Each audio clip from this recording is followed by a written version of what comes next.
కాపాడాను. నీ సన్నిధిలో ఎలా నిలవబెట్టిన నీ మాట చెప్పిన కృపను మా అందరికీ నీకే వేలాది వందనాలు చెల్లించుకుంటున్నాం తండ్రి. నన్ను మేమేమైతే నన్ను మాట్లాడుచున్నామో నన్ను ప్రతి ఒక్క నన్ను అనేక మందికి నన్ను అది ఒక మాదిరికరంగా మారి నా విధంగా దయచే ఈ చిన్న ప్రార్థన ద్వారా ప్రార్థిస్తూ అడుగుతున్నాం తండ్రి. ఆమేన్.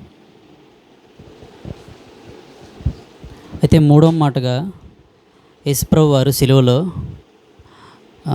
పలికిన మాట ఇది.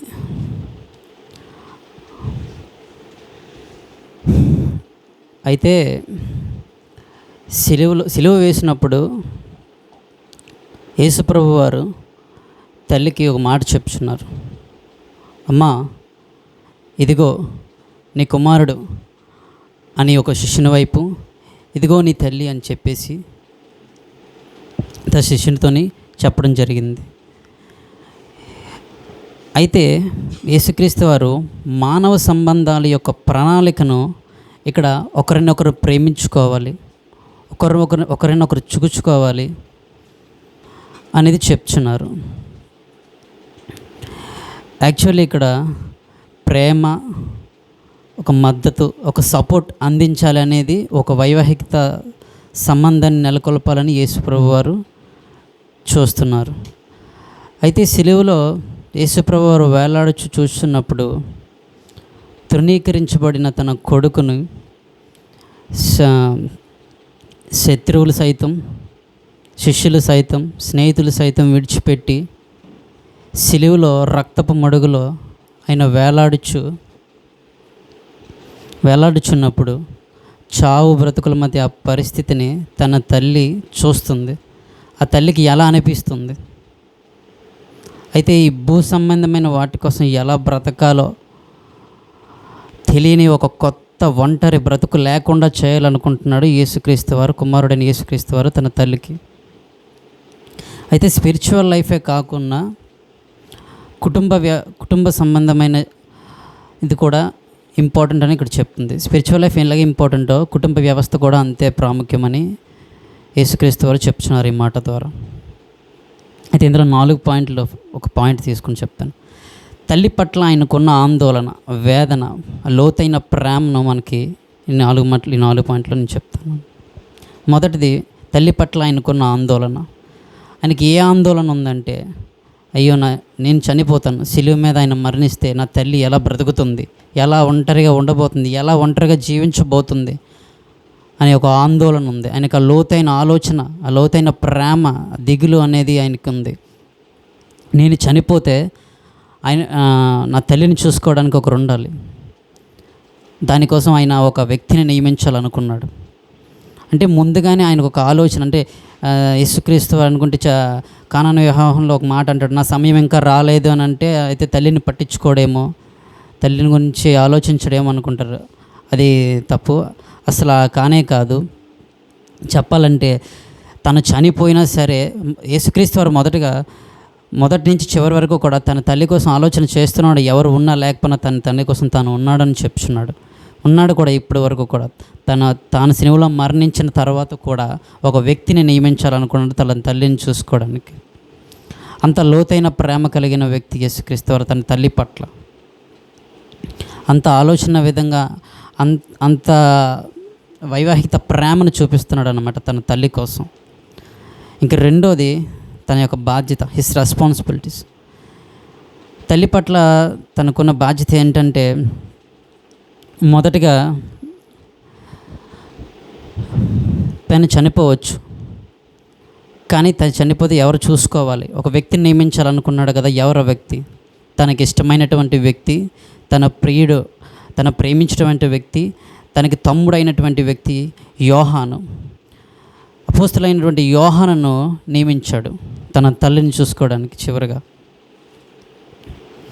తల్లితో చెప్తున్నాడు అన్నమాట. అప్పుడే తల్లి, ఇదిగో నీ కుమారుడు, శిష్యునితో చెప్తున్నాడు, ఇదిగో నీ తల్లి అని చెప్పేసి. అంత బాండింగ్ రిలేషన్ని యేసుక్రీస్తు వారు లేకపోయినా ఆ మాట ద్వారా యోహానుని నియమించి మనకి సాదృశ్యంగా తన యొక్క ప్రేమను తెలియజేస్తున్నాడు అనమాట. సిలువలో మరణించినప్పటికీ కూడా, సిలువలో ఆ తల్లి ఆ వేదనను చూస్తుంది. అయినప్పటికీ తన తల్లి ఏడుస్తూ కన్నీళ్ళతో ఎంతో రోధిస్తున్నప్పటికీ తన మాట చెప్పుచు ఒక బంధాన్ని అక్కడ ఏర్పరచడు, ఒక మానవాళి యొక్క బంధాన్ని అక్కడ సాదృశ్యంగా చెప్తున్నాడు అనమాట.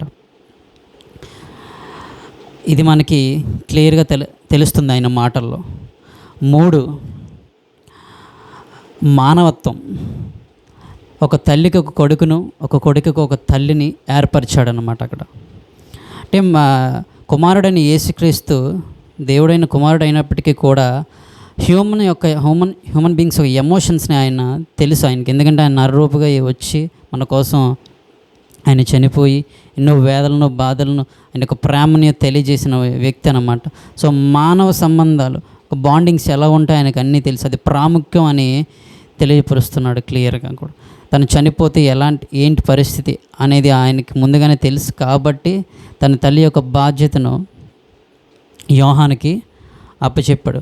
అంటే యేసుక్రీస్తు లేకపోయినా సరే ఒక వ్యక్తి ఉండాలి కాబట్టి తన తల్లిని చూసుకోవడానికి. అలాగే తల్లి కూడా చెప్తున్నాడు యోహాను కొడుకులకు చూసుకోమని. ఆ మాట ద్వారా మనకి సింబాలిక్గా అర్థమవుతుంది.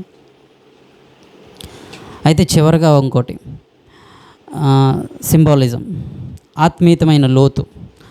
అపోస్తులు అయినటువంటి శిష్యులందరికీ కూడా ఇదే మాదిరిగా చెప్పాడు. ఎక్కడికి పరిచయం చేయడానికి ఎంత దేశాలు దాటి వెళ్ళినప్పటికీ కూడా శిష్యులందరూ కూడా ఇదే మాదిరిగా ఒక కుటుంబ వైవాహికత, అంటే మన కుటుంబం ఎంతమంది అంత కుటుంబం ఈ మాదిరిగానే మనం జీవించాలి. ఇప్పుడు వారి కుటుంబాలు సువార్త కోసం ఒక ఊరు వెళ్తాయి.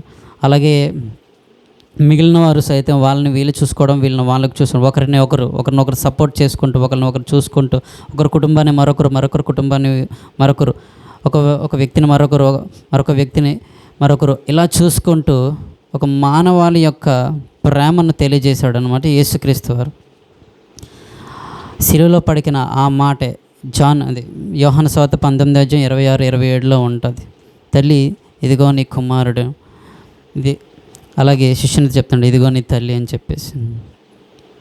ఇక్కడ సహోదరుల ఐక్యత ఎంతో మేలని వాక్యం చెప్తుంది. అలాగే మన కుటుంబ వ్యవస్థ, మన స్నేహితులు, అలాగే మన సంఘము, ఇక ప్రతిదీ ప్రాముఖ్యము. ప్రతి ఒక్కరూ కూడా ఐక్యంగా జీవించాలి, ఒక్కొక్కరినొకరు సపోర్ట్ చేసుకోవాలి. ప్రతి ఒక్కరి కుటుంబానికి ఒక్కొక్కరు కుటుంబం సపోర్ట్ చేసుకోవాలని చెప్తున్నారు అనమాట యేసుక్రీస్తు వారు ఆ మాట ద్వారా. మన వరకే మనం కాకుండా మన చుట్టూ ఉన్నవారు కూడా మన కుటుంబం వారే మనం భావించాలి. మన సంఘం వారిని కూడా మన కుటుంబంలో వారించాలి. మన స్నేహితుల కుటుంబాలను కూడా మన కుటుంబంలోనే మనం భావించి వారిని కూడా యేసుక్రీస్తు ప్రేమ వల్లే మనం వాళ్ళని కూడా చూసుకోవాలి.